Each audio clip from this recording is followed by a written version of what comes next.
नमस्कार, तनुजाज रेसिपीजमध्ये तुम्हा सर्वांचं स्वागत आहे. तर आजची जी रेसिपी आहे ना, तर मी टिफिनसाठीची भाजी बनवणार आहे.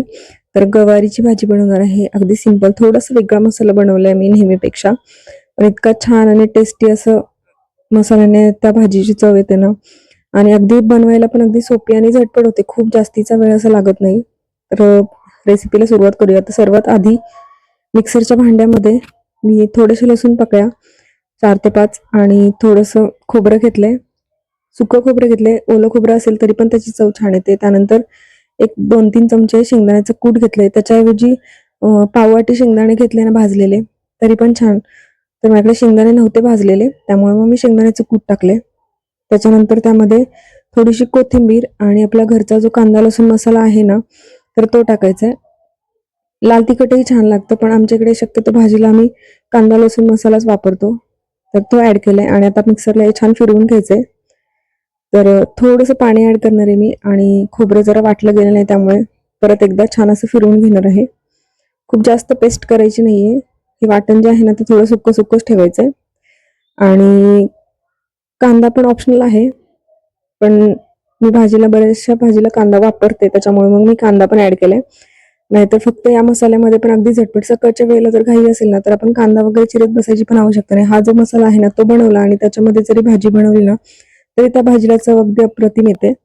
कारण या मसाल्याची चव खूप जास्त छान येते त्याला. तर थोडीशी कढीपत्त्याची पानं घेतलेत आणि कोथिंबीर आहे, तर ते मी कात्रीने कट करून घेतली. अगदी बारीक कट होते कात्रीने कट केल्यावर.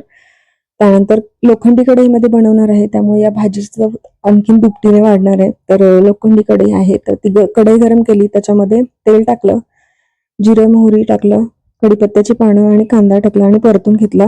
तर या रेसिपीमध्ये माझ्याकडून कांदा आधी टाकला गेला, पण शक्यतो मी गवारी आधी परतून घेते तेलामध्ये आणि मग जिरं मोहरी वगैरे टाकते. पण ही जी गवारी आणलेली आहे ना, तर ती कोवळी होती, त्यामुळे अगदी पटकन होईल, शिजेल.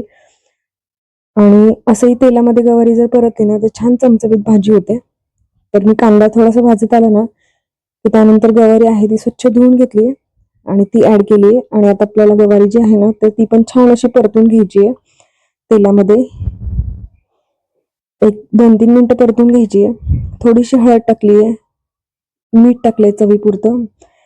आणि आता हे सर्व जे मिश्रण आहे ना, तर ते छान असं परतून घ्यायचंय 1-10 मिनिट. आणि मग जो मसाला जो आहे वाटण केलेला, तर तो ऍड करायचा आहे. आणि मसाल्यामध्ये आपल्याला मात्र 2 ते 3 मिनिट छान असं मिक्स करून करून परतून घ्यायचंय. म्हणजे त्याला चव छान येते आणि सर्व गवारीला मसाला छान लागला जातो. त्यासाठी 3 ते 4 मिनिट तरी कमीत कमी आपल्याला ते छान असं परतून घ्यायचंय. कोथिंबीर आहे ती टाकली थोडीशी आणि हे पूर्णपणे छान असं परतून झालं, एकजीव झालं, असं मिक्स झालं छान. त्यानंतर जे मिक्सरच्या भांड्यामध्ये आपण मसाला बनवलेला होता ना, त्याच्यामध्येच मी पाणी ऍड केलं थोडंसं. आणि अगदी थोडंसं पाणी लागतं, कारण कोवळी गवारी असल्यामुळे अगदी पटकन शिजली पण जाईल. आणि शक्यतो बिना पाण्याची पण छान होते. पण हे जे कढई आहे ना, त्याला लोखंडी कढई असल्यामुळे त्याला थोडंसं लागण्याची शक्यता वाटते मसाला जो आहे. कारण आपण ह्याच्यामध्ये शेंगदाण्याचं कूट पण घेतलं होतं, त्यामुळे ते थोडंसं लागण्याची शक्यता असते. म्हणून मी थोडंसं पाणी, अगदी अर्धी वाटीच पाणी ऍड केलं होतं आणि झाकण ठेवून छान वाफ देऊन घेतली. आणि परत एकदा छान मिक्स करून घेते मी. तर चेक करणार आहे मी गवारी हातात घेऊन शिजली की नाही. आणि परत एकदा 2-3 मिनिटं आपल्याला छान असं परतत राहायचंय.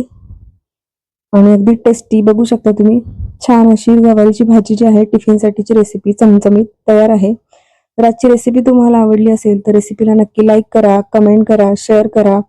आणि तनुजाच रेसिपीला सबस्क्राईब केलं नसेल तर नक्की सबस्क्राईब करा आणि बेल आयकॉनवर क्लिक करा, जेणेकरून येणाऱ्या ज्या नवीन नवीन रेसिपीज आहेत, तर त्याचे नोटिफिकेशन तुम्हाला सर्वात आधी मिळतील.